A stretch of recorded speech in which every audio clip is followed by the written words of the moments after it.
ایک لڑکی تھی 17 سال کی، بہت خوبصورت تھی، اور سامنے ایک لڑکا رہتا تھا 25 سال کا. بڑی کوشش کی بھائی کہ دے دے دے دے دے دے دے دے، نہیں دی. زمانہ گزرتا گیا. جب یہ 80 سال کے ہو گئے، اب وہ 75 کی ہو گئی، تو ایک دن ڈنڈا لے کے آئی کہ بھائی لے لو. تو اس نے اپنی طرف دیکھا، ان کی طرف دیکھا، اور اس پہ ہی لکھا ہے پورا کہ اب جو تم میرے پاس آئی ہو تو کیوں آئی ہو؟ میں نے مانا کہ تم ایک پیکرے رانائی تھیں، چوچیاں 12ویں سال ہی ابھر آئی تھیں، ہر نظر باز کی تفریح ہر جائی تھیں، اپنے جوبن کے خریداروں پر اترائی تھیں. اس وقت نہ پوچھا تو اب کیوں آئی ہو؟ یہ چودی اور پٹی چوتیاں لائی ہو.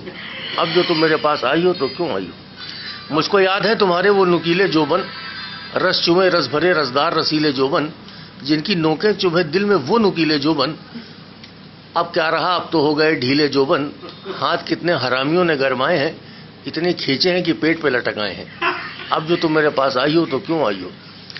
چوتوں نے میرے لوڑے کی یوں ماری ہے، ایک مدت سے بیچارے پر بے ہوشی تاری ہے.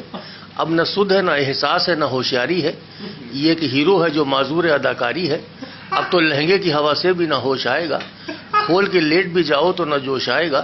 اور اے دوست، اب تو اس کام سے بکھن آتی ہے، صرف سوچنے سے میری گاں پھٹی جاتی ہے. اب جو تم میرے پاس آئی ہو تو کیوں آئی ہو؟ ایک زمانہ تھا جب مجھے کام مزہ دیتا تھا، رنگ اپنا میں ہر چوت پہ جما دیتا تھا، ایک ایک کونے میں چوتوں کی ہلا دیتا تھا، اچھے اچھے لوڑوں کو میں نظروں سے گرا دیتا تھا. ایک ہی موقع میں وہ چودنے کا مزہ پاتی تھی، چوت کے ہر چوت دعا دیتی چلی جاتی تھی. لیکن اے دوست، اب نہ میں وہوں نہ لوڑے میں دم باقی ہے، پھٹ چکی ہے گاں، صرف بھرم باقی ہے. اب جو تم میرے پاس آئی ہو تو کیوں آئی ہو؟ یہ کہانی ہے ورڈ بائی ورڈ میرے لوڑے کی.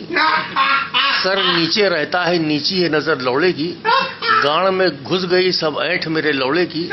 اپنی حالت پر افسوس کیا کرتا ہے، چوت کو دیکھ کے منہ موڑ لیا کرتا ہے. اب جو تم میرے پاس آئی ہو تو کیوں آئی ہو؟ تمہیں سفلس ہو، سوزاک ہو، کوئی کیا جانے، خشک ہو چوت کے کونے، کوئی کیا جانے. اپنے لوڑے کو تو نہ آفت میں پھنساؤں گا میں، اس گڑھیا میں تو گوتا نہ لگاؤں گا میں. جھک کے دیکھو تو ذرا بھوسلے کی حالت دار، یہ وہ تلیا اس پہ چھائی ہوئی ہے سوار. نام باقی نہ رہا، صرف نشان باقی ہے. اب تو جھانٹے ہی جھانٹے ہیں، چوت کہاں باقی ہے؟ اب جو تم میرے پاس آئی ہو تو کیوں آئی ہو؟ دیکھتی رہتی تھی نظریں میرے لوڑے کی بہار، 24 گھنٹوں کھڑا رہتا تھا میرا ہتھیار. موتتا تھا تو جاتی تھی گزوں پیشاب کی دھار، میرے لوڑے کا ہوتا تھا حسینوں میں شمار. لیکن اے دوست، اب تو ایک بالش کی بھی نہیں جا پاتی ہے، دھار پیشاب کی ٹٹوں پہ ٹپک جاتی ہے. اب جو تم میرے پاس آئی ہو تو کیوں آئی ہو؟